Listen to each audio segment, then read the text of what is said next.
estão marcadas e que está cheio meu coração.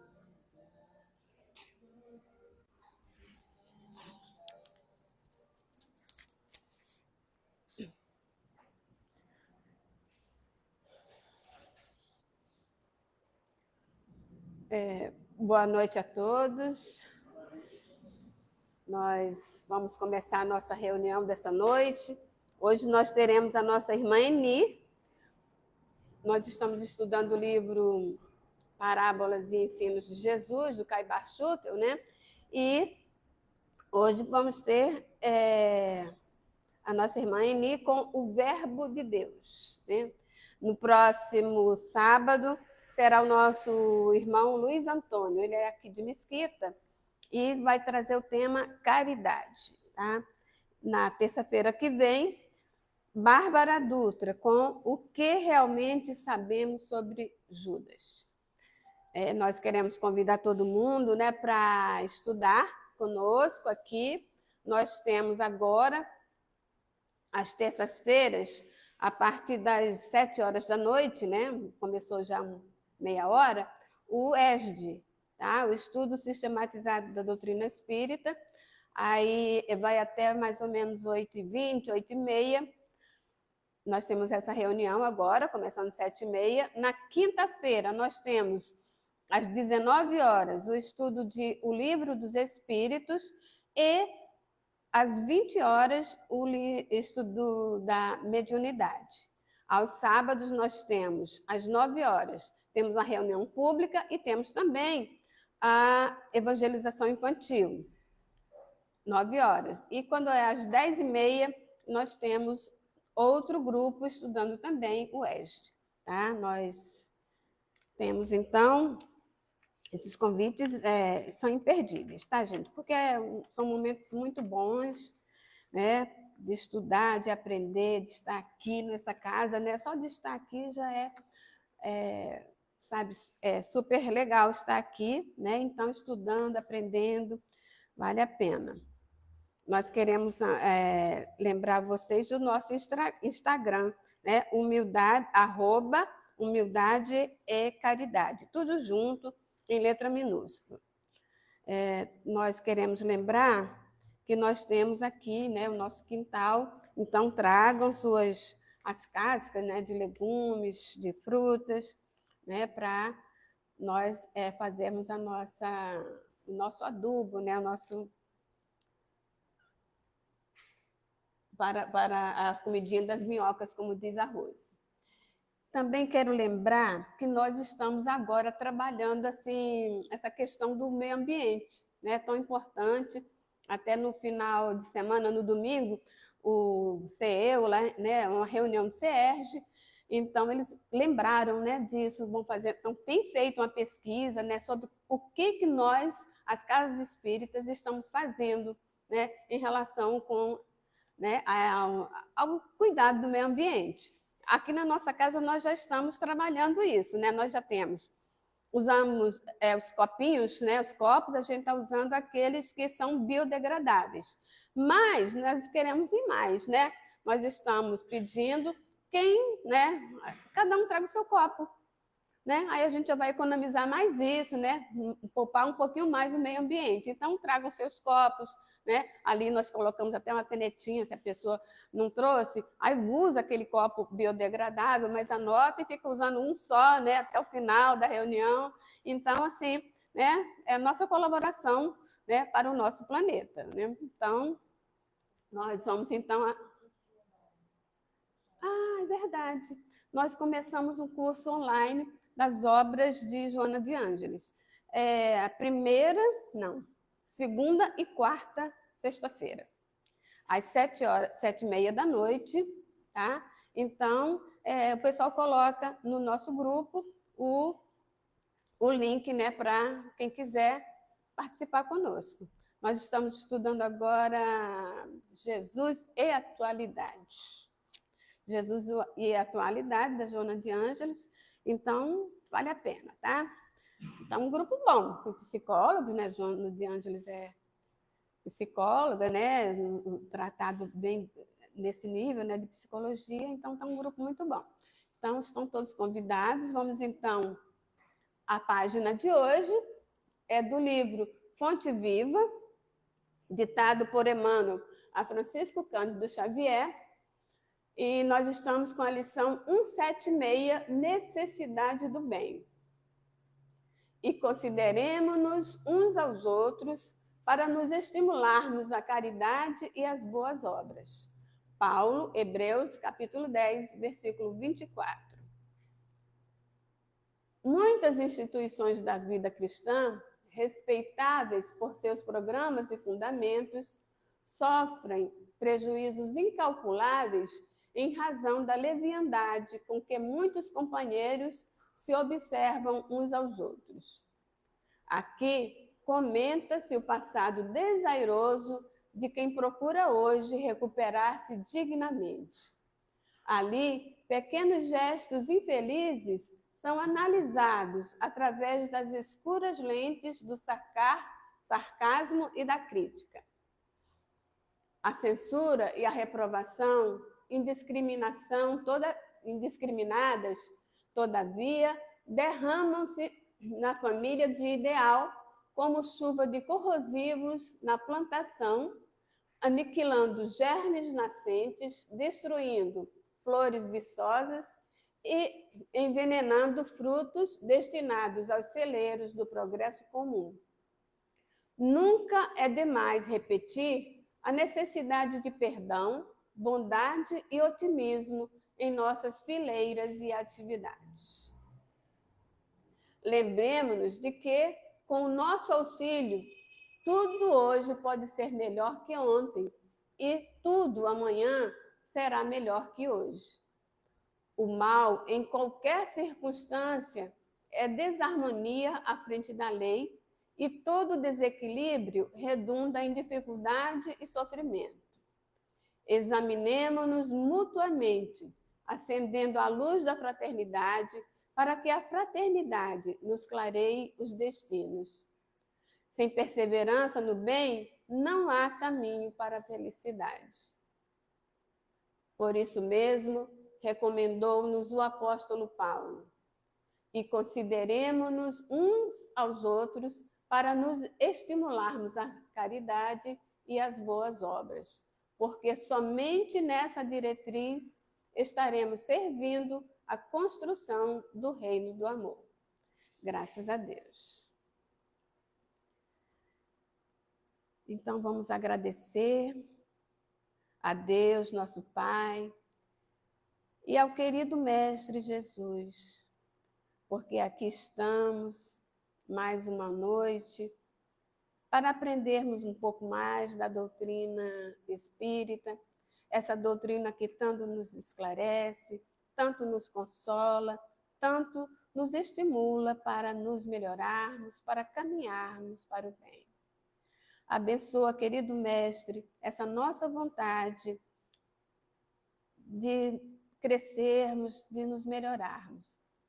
Abençoa, Senhor, a todos aqui presentes, todos os nossos irmãos que nos assistem através da internet e seus familiares. Que a tua paz, Senhor, possa alcançar a todos esses corações.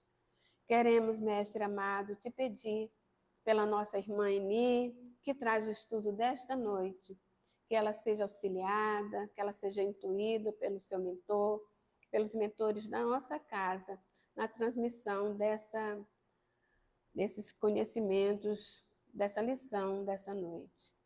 Fica conosco, Mestre amado, nos guiando, nos protegendo, iluminando as nossas mentes. Que assim seja, graças a Deus. Então, passando a palavra para a nossa irmã Elia.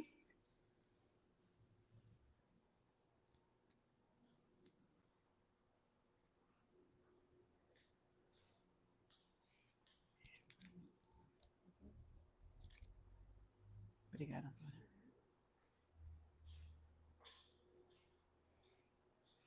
Boa noite a todos. Mais uma lição aí para a gente, né, mais um banquete, né? Porque cada lição é um alimento para a nossa alma, né? É um alimento para nos animarmos, a voltarmos, né? E a nos modificarmos e a crescer, né? Espiritualmente. Então, hoje, como a Antônia já falou, do livro das parábolas e ensinos de Jesus, nós estamos estudando a segunda parte. E o que ficou para nós estudarmos hoje tem o título Verbo de Deus.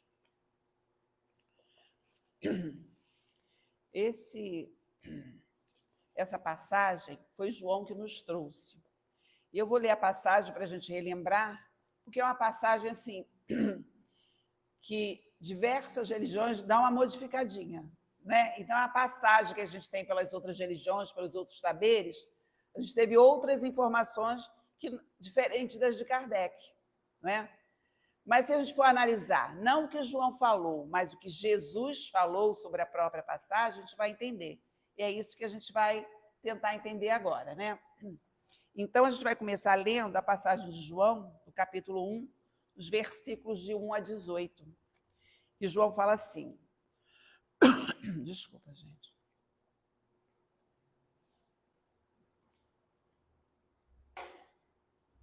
No princípio era o Verbo, e o Verbo estava com Deus. E o Verbo era Deus. Ele estava no princípio com Deus. Tudo feito por ele. E nada de quem tem sido feito foi feito sem ele. Nele estava a vida, e a vida era a luz dos homens.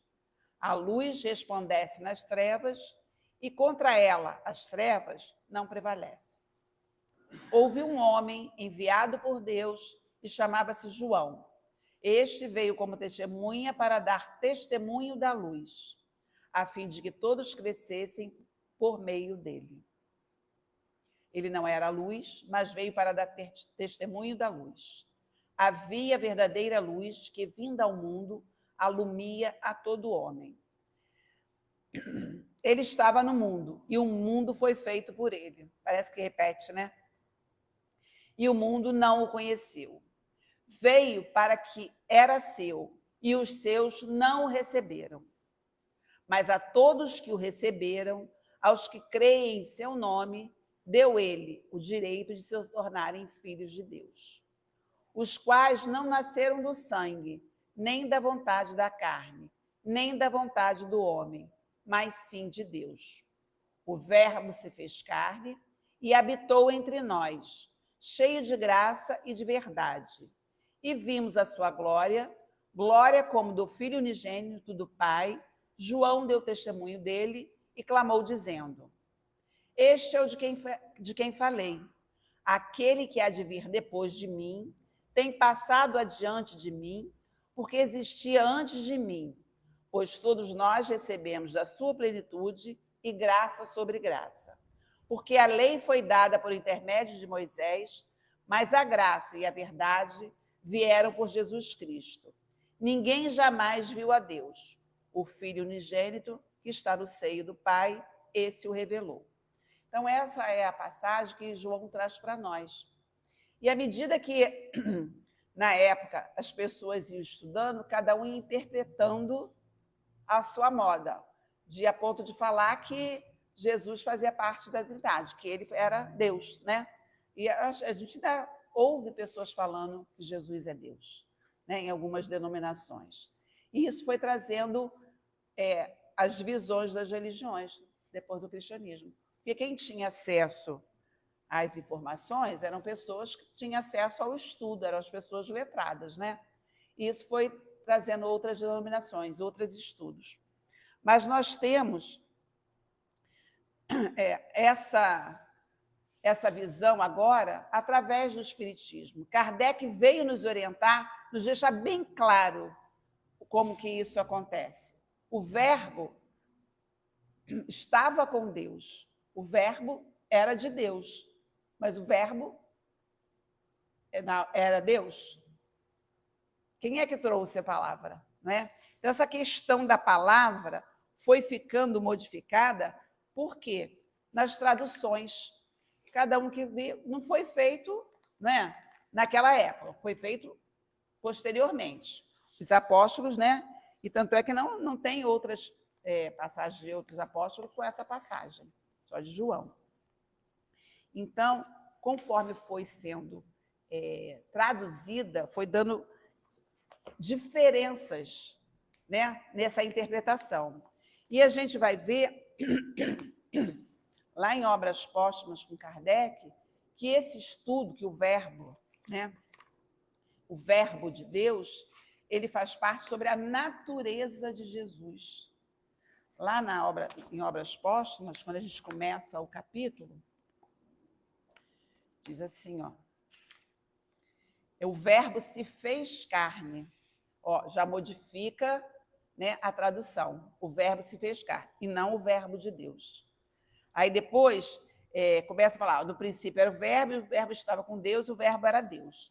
Só que aí você vai vendo que as pessoas vão modificando, e essa questão foi muito debatida desde os primeiros séculos do cristianismo, e ela até hoje continua a ser objeto de discussão. Essas divergências sobre esse ponto que deu origem a essas seitas, né?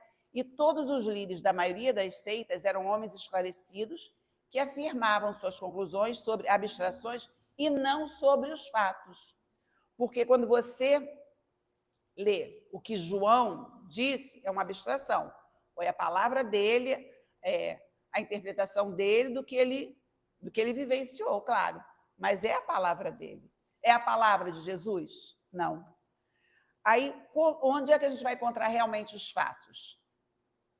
Senão nos atos e nas palavras de Jesus. Aí Kardec, em Obras Póstumas, nos traz isso.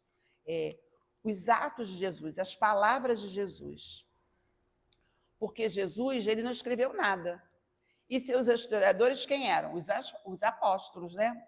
São pessoas simples, né? São comentários, são apreciações, são opiniões pessoais.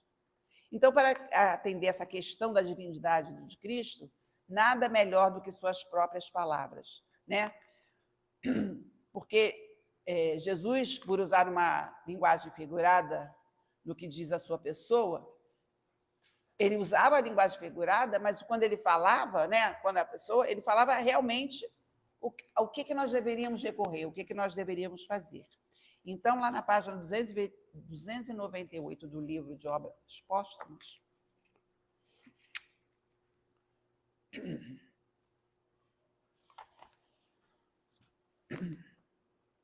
mas 198, desculpe. Jesus diz assim, ó, quando ele fala não tenho,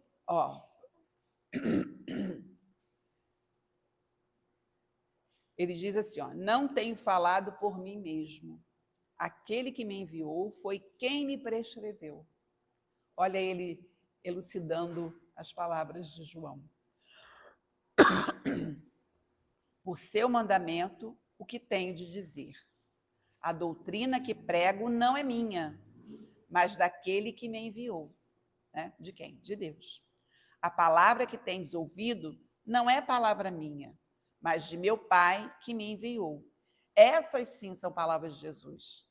Então, ele fala muito claro, ele não deixa dúvida nenhuma, né?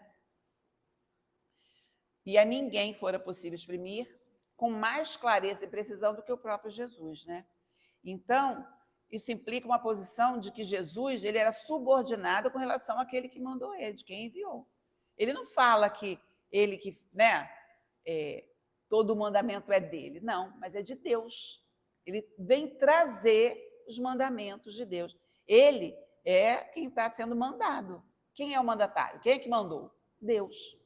Então, ele se coloca subordinado, se coloca humilde, mas as pessoas nas traduções, né? Por quê? Nas traduções, gente, a gente foi ver lá a tradução de verbo no latim, significa palavra. Então, Jesus recebeu a missão de divulgar a palavra, né? Ele possuía essas virtudes, né? Depois, ele foi confundido com o próprio Deus. Então, na verdade, as pessoas foram misturando isso de acordo com suas interpretações. Mas aí, quando complementa aqui, a gente vai saber que João, quando colocou lá o termo lá, verbo, ele usou o termo grego, né, logos, em seu evangelho. Aí, quando foi traduzido por verbo, que possui sentido mais restrito da palavra.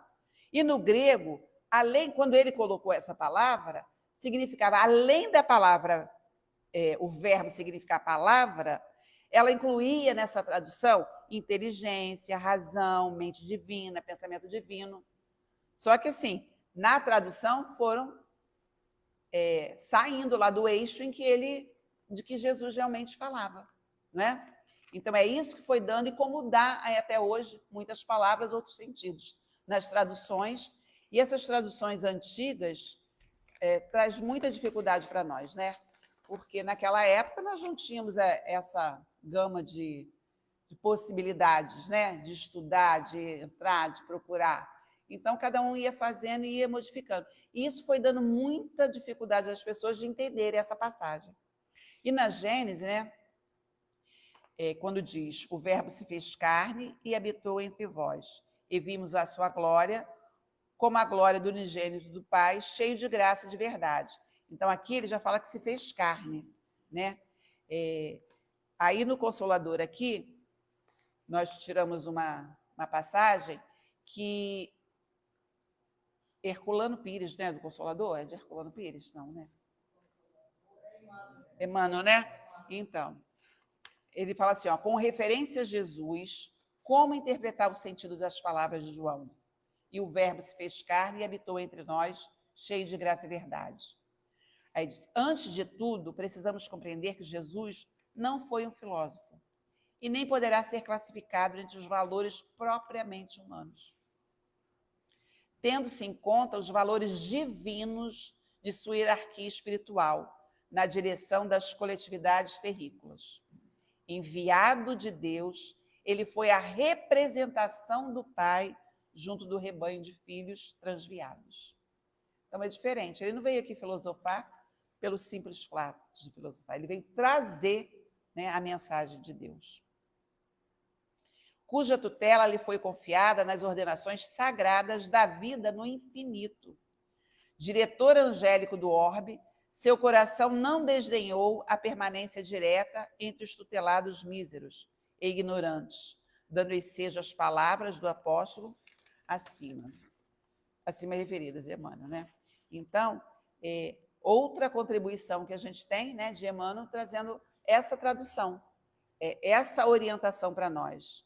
Quando a gente fala o verbo se fez Deus, a gente tem que ter muita cautela em saber que ele trouxe os ensinamentos de Deus realmente, né? Então, isso comprova que os valores divinos de Jesus, da mais alta hierarquia espiritual, espírito puro que se fez carne, representação do Pai e diretor angélico do orbe terrestre. Olha como é que ele vai aumentando a dimensão da divindade de Jesus. A gente ficou ali só na preocupação das mensagens que ele nos traz, e ele vai ampliando, né, a magnitude, a divindade de Jesus. E a gente fica muito restrito nesse sentido, né? E, por fim, né, ele diz que desde o início já existia junto ao Pai, como se extrai de Jeremias. Jeremias diz, antes que formasse no ventre, te conheci, e antes que saísses da madre, te consagrei profeta das nações. Então, essa já era uma missão de Jesus, já era uma contribuição de Jesus lá nesse papel dele junto com Deus, nesse trabalho, né, de fazer toda a engenharia da terra, de todo esse... Quer dizer, isso é realmente divino. A gente não pode comparar Jesus conosco, porque a magnitude da divindade dele está muito além de nós, né? Sob a orientação misericordiosa e sábia do Cristo, laboravam na terra numerosas assembleias de operários espirituais, como a engenharia moderna, que constrói edifício prevendo os menores requisitos da sua finalidade. Imagina, ele já sabia de tudo, né? Já sabia toda a finalidade de tudo que foi colocado aqui no nosso planeta. A gente que não tem essa certeza, né, de que tudo está certo, né? Os artistas da espiritualidade edificavam o mundo das células, iniciando, nos dias primevos, a construção das formas organizadas e inteligências dos séculos por vindouros. Não era nem naquele início, porque no início ainda estava, né, naquela mais rudimentar. Ele já sabia até, conforme a gente vai evoluindo, como que é esse processo. Respeita até isso de nós, né? A forma da natureza, tudo. Os tipos adequados à terra foram consumados em todos os reinos da natureza, eliminando-se os frutos teratológicos e estranhos do laboratório de suas perseverantes experiências. Então, assim, ele vai colocando, né, todo esse processo da construção da terra, da divindade de Jesus em relação a nós. Então, quando ele veio trazer a palavra, nós já tínhamos passado, né, por Moisés, por outras situações, e não tínhamos aprendido. Então, Jesus precisou vir até a terra para ser esse mensageiro de Deus, né? Porque Moisés trouxe a lição, a gente não conseguiu aprender, Jesus trouxe, e ainda nos falou que ainda ia mandar um Consolador prometido, que ainda assim não tínhamos condição de entender. E o Consolador prometido ainda foi orientado, né? Jesus ainda deixou isso para nós. Ainda vai vir outro que vai auxiliar vocês quando vocês estiverem mais maduros, quando vocês tiverem ouvidos de ouvir, né? Sabia que só aquele verbo, a palavra de Jesus, não seria suficiente para que aprendêssemos, né? Então, por mais este esclarecimento, verifica-se que Jesus e seus operários espirituais participaram da gênese da humanidade, construindo formas organizadas e inteligentes, de modo a se adaptarem às condições físicas do planeta, segundo as possibilidades do ambiente terrestre, em que os tipos mais adequados sobreviveram e os imperfeitos foram eliminados pelo laboratório das forças espirituais. Então, olha, tudo foi acontecendo certinho. O que não estava certo foi eliminado. Tudo que está aqui está certo. A linhagem definitiva prosseguiu a seu caminho em direção da racionalidade. Agora, entendendo essas palavras de João, né? João Evangelista, nós entendemos que Jesus é o diretor angélico do orbe terrestre, portador da mais perfeita expressão da palavra de Deus. Ele não é Deus, ele é a representação mais perfeita da palavra de Deus, identificando com a sua misericórdia e sabedoria, desde a organização primordial do planeta, em que nada foi feito sem ele, nada. Jesus é o guia, o modelo da humanidade terrestre, o caminho, a verdade e a vida. Ninguém chega ao Pai senão por ele. Para o homem, Jesus constitui o tipo de perfeição moral a que a humanidade pode aspirar. Então, quando a gente estuda essa lição, em que a gente está vendo, né, ouvindo, ou procurando entender em que é a palavra dele, né, que ele trouxe, é o único caminho, é para que não tenhamos dúvida, é para que a nossa fé não esmoreça. É esse o caminho, não tem outro, né? É o verbo de Deus, que se fez Deus, é para que a gente entenda tudo o que ele trouxe, todos os ensinamentos, todas as direcionamentos que ele nos traz, é para a gente acreditar, porque é isso mesmo que acontece. E ele não trouxe só pela palavra, ele trouxe pelo exemplo, pela experiência. Ele veio aqui fazer isso. Isso que é o mais divino. Ele fez toda a projeção, foi caminhando tudo de acordo com Deus. Não deu muito certo, assim, não conseguimos entender muito bem. Então, ele veio exemplificar, ele veio trazer a palavra, ele pessoalmente. Ainda assim, ele deixou bem claro, virá um outro depois, o Consolador prometido, né, para que vocês mais maduros entendam melhor um pouquinho. Olha quantas oportunidades nós temos, estamos tendo, nasce, renasce, reencarna, e a gente, né, ainda não consegue entender isso. A nossa fé ainda esmorece. Então, essa lição é uma lição muito especial, todas são, né? mas assim, nos dá muita força para que a gente continue a atender. Aí fiquei pensando, estamos próximos do Natal, que a gente vai comemorar o aniversário de Jesus, em que a gente tem outras... Começa assim, a refletir mais um pouquinho, que Jesus chega mais próximo de nós, porque é tanto pedido, tanto desejo. E será que a gente está usando esse verbo de Deus, a palavra em que Ele trouxe para nós da forma correta? Né? Quais são as lições que ainda não conseguimos cumprir? Quais são as lições que ainda não conseguimos... Quais as nossas dificuldades, né? Eu acho que é um momento bem bacana para a gente refletir. A qualidade de Jesus, né, desse Messias enviado, ela é atribuída em todos os evangelhos. Ela implica uma posição subordinada àquele em relação a quem ordena. Jesus foi subordinado a Deus e nós somos, né? Nós estamos sendo subordinados. Aquele que obedece, que não pode ser igual ao que manda. Um manda e outro obedece. Nós já temos essa postura, dessa humildade que Jesus teve, né? João caracteriza essa posição de Jesus de secundária, né? Ele estabelece duas entidades quando ele diz: vimos a sua glória, tal como o Filho único devia recebê-la do Pai, visto que aquele que recebe não pode ser o que dá, e aquele que dá a glória não pode ser igual àquele que a recebe. Então, nós somos subordinados a Deus. Jesus veio representá-lo pela magnitude da missão dele. E nós, o que nós já fazemos em relação a isso? Qual é a nossa postura diante das lições de Jesus, né? E se Jesus é Deus, não é, né? Possui a glória por si mesmo, ele não espera de ninguém, né? E se Deus e Jesus são um único ser, sob dois nomes diferentes? Não é, porque muita gente pensa assim, que Jesus é Deus, que Jesus e Deus são únicos, né? Não, entre eles não pode existir isso, né?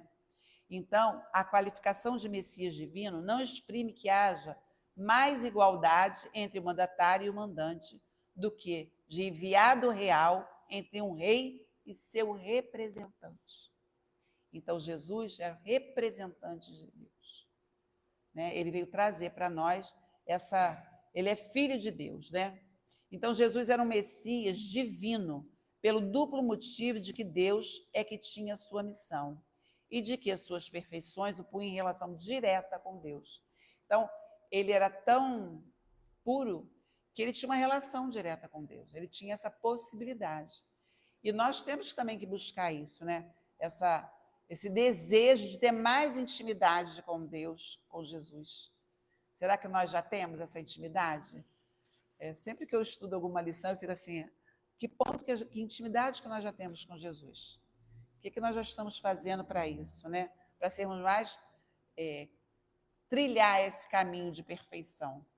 E às vezes a gente é renitente, a gente nem quer. Nem quer. A gente estava até falando da chave. Por que eu tenho que ter tanta chave se eu tenho dificuldade com a chave, né? Será que a gente precisa das lições que vêm para nós? A gente precisa dessas possibilidades que vêm para nós, para a gente modificar, para a gente ter realmente todas essas, igual Jesus. Como é que a gente vai alcançar a perfeição se não tiver nenhuma luta aí para a gente aprender? A gente não quer. A gente só aprende quando vem a dificuldade. Só aprende com a necessidade. Não é assim? A gente consegue aprender, eu sou boazinha, quero ser perfeita. Não consigo, ainda não consigo. A gente ainda tem essa dificuldade, né? Então, as lições vêm para nós, tudo que vem, provas, expiações, é para isso, é para esse caminhar da perfeição. E quando fala aqui que o verbo de Deus, é isso. É a gente procurar, buscar esse verbo de Deus diante do nosso dia a dia. Jesus trouxe ele no exemplo, não só na palavra. Ele trouxe ele no exemplo, na vivência. Como está sendo a nossa vivência, né? Então, o Cristo estava no mundo e o mundo foi feito por ele. Foi feito por ele. Será que a gente consegue pensar isso? Ele não precisava vir, mas foi feito por ele e ele veio por nós, né? Mas assim mesmo o mundo não o conheceu. Porque a gente nem conhece, né, o suficiente para que a gente caminhe igual a ele na perfeição dele, né? Ele veio para o que era seu e os seus não receberam. Mas a todos os que receberam, deu ele o direito de se tornarem filhos de Deus. Então, nós temos essa possibilidade de nos tornarmos também filhos de Deus, né?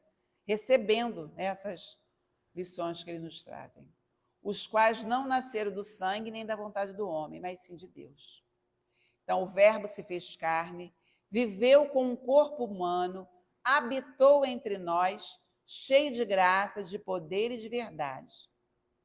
O Verbo, com a luz, afugentou as trevas. E a gente sabe disso, né? A luz de Jesus limpa, né? Ela resplandece em qualquer lugar. Uma pequena, assim, a gente está no escuro, a gente vê uma pontinha de luz, não parece que clareia? Faz essa experiência. E a gente fica ouvindo, mas quando a gente faz essa experiência, tem uma pontinha de luz em tudo escuro, a gente já sente clarear, né? Imagine na luz de Jesus, né? Como dissipou as trevas. E assim nós também podemos sermos luz nesse mundo para dissipar essas trevas, né?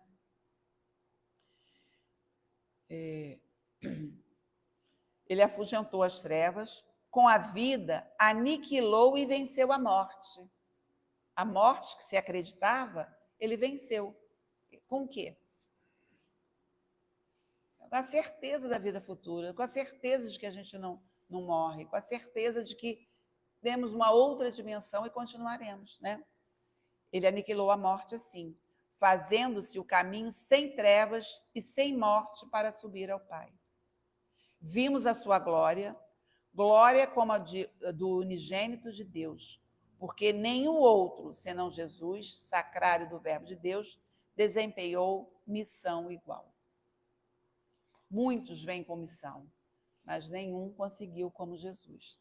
Talvez pela condição dele, né? Mas nós também temos mais condição do que nós imaginamos. Nós temos mais condição, porque quando você determina a fazer alguma coisa, você não consegue. Bota na cabeça que eu quero um negócio. Parece que o mundo conspira a favor, parece não, conspira, né? Às vezes você deseja uma coisa e não toma atitude. De repente você toma uma atitude, abre um livro, vai fazer aquilo. Ou abre qualquer coisa, às vezes até fala com a pessoa. Olha, as coisas começam a se desenrolar, daqui a pouco você consegue. Não é assim? O nosso desejo é a vontade do Pai, né? Então, nós temos essa condição, né, de conseguir. Vimos a sua glória, né, a glória como Jesus, e ninguém desempenhou essa missão igual. João Batista, ele deu testemunho de Jesus Cristo, dizendo: este é o de quem falei. Lá naquela passagem que ele fala, né? Aquele que há de vir depois de mim tem passado adiante de mim. Veio depois, mas ele caminha na frente, né? É mais adiantado do que eu, porque já existia antes de mim. Já veio perfeito, né? O seu espírito é primogênito do Pai, com relação a este mundo, que já é uma construção sua. Pois todos nós recebemos da sua graça, porque somos seus súditos. Ele é o governador da terra. Então, quando a gente fala da divindade dele, a gente tem que lembrar que ele é o governador da terra. Nós estamos, né, submetidos ao que ele trouxe para nós, submetidos à vontade de Deus, porque ele trouxe para nós através de Deus, com a vontade de Deus. E nós temos que seguir esse caminho, de ter essa vontade, de querer também continuar isso, né? Ele diz que a lei foi dada por intermédio de Moisés, que foi um médium de encarregar de receber a lei, para reger o povo hebreu que se achava sob sua direção. Mas a graça e a verdade vieram por Jesus, porque só ele foi o portador do Verbo de Deus. Mesmo Moisés tendo a missão, só Jesus foi capaz de ser portador do Verbo de Deus, que é graça e, ao mesmo tempo, a verdade. Por isso, Jesus é a verdade. Ninguém jamais viu a Deus, porque Deus não se revelou pessoalmente ao mundo, mas unicamente pelo seu Verbo. Esse o revelou, por isso o Verbo era Deus. Então, olha, a única pessoa que trouxe o Verbo de Deus foi Jesus, né? Por isso ele se revelou. Então, Jesus é o caminho, a verdade e a vida. Ele é o sal da terra, a luz dos homens. Só por ele subiremos ao Pai.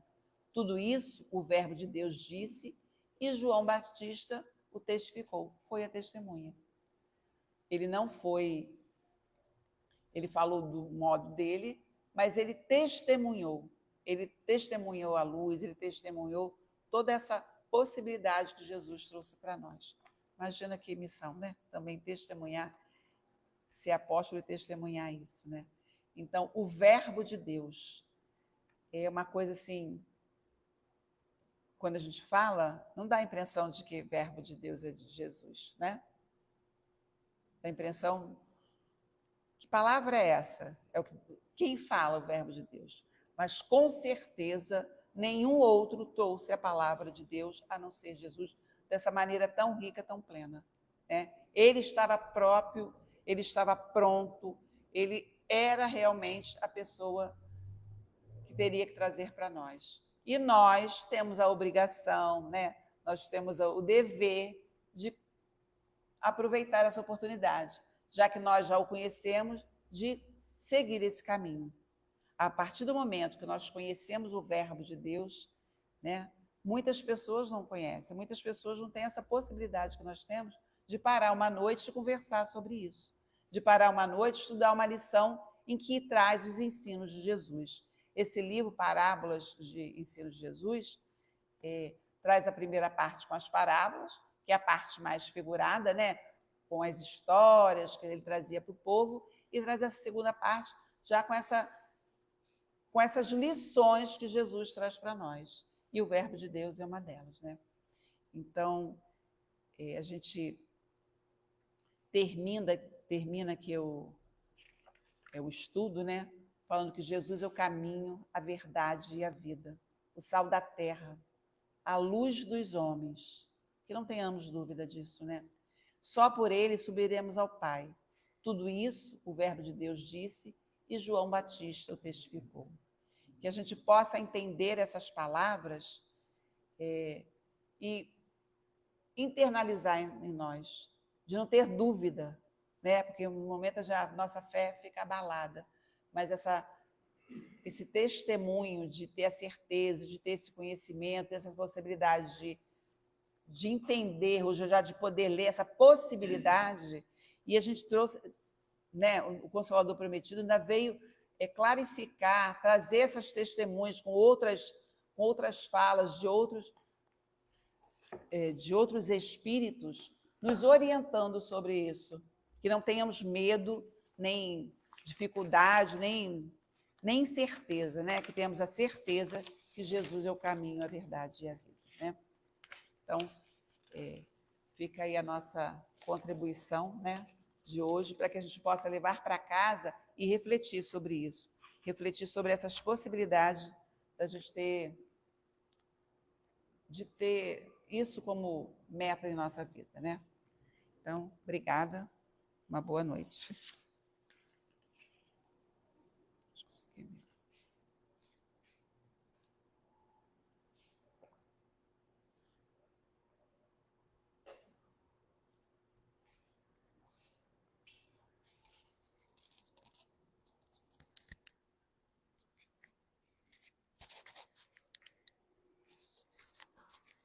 Então, nós agradecemos a nossa irmã Eni pelo estudo, pelas reflexões, por essas palavras. E vamos, mais uma vez, agradecer a Deus. Agradecemos a Deus, nosso Pai, a Ti, Jesus, por todas as lições que sempre recebemos, pelo amparo de cada dia, por todas as oportunidades. Que possamos, Mestre amado, conservarmos em nossos corações, em nossas mentes, tanta preciosidade que essa doutrina nos traz. Abençoa, Mestre, essa nossa vontade de nos melhorarmos. Guia-nos em todos os momentos de nossas vidas. E assim queremos pedir que possamos, querido Mestre, retornar aos nossos lares, envolvidos em tua paz, na tua proteção. Envolve, Mestre, o nosso planeta Terra. Envolve cada um dos presidentes, das pessoas que estão à frente de todas as instituições do nosso planeta, e que elas possam ser intuídas e auxiliadas em suas vontades de fazer o bem, de trabalhar para a implantação da paz. Envolve, Senhor, também a cada um de nós, que também cada um de nós consigamos fazer a nossa parte, seguir o teu exemplo, seguir as tuas lições. Abençoa-nos, Mestre, fique conosco, nos guiando e protegendo, hoje, agora e sempre. Que assim seja, graças a Deus. Então, desejamos uma boa noite para todos. Vamos passar, então, aos passes, né? Então, estejam à vontade. Quem já desejar retornar aos seus lares, quem desejar tomar o passe, aguarde um bocadinho. Boa noite.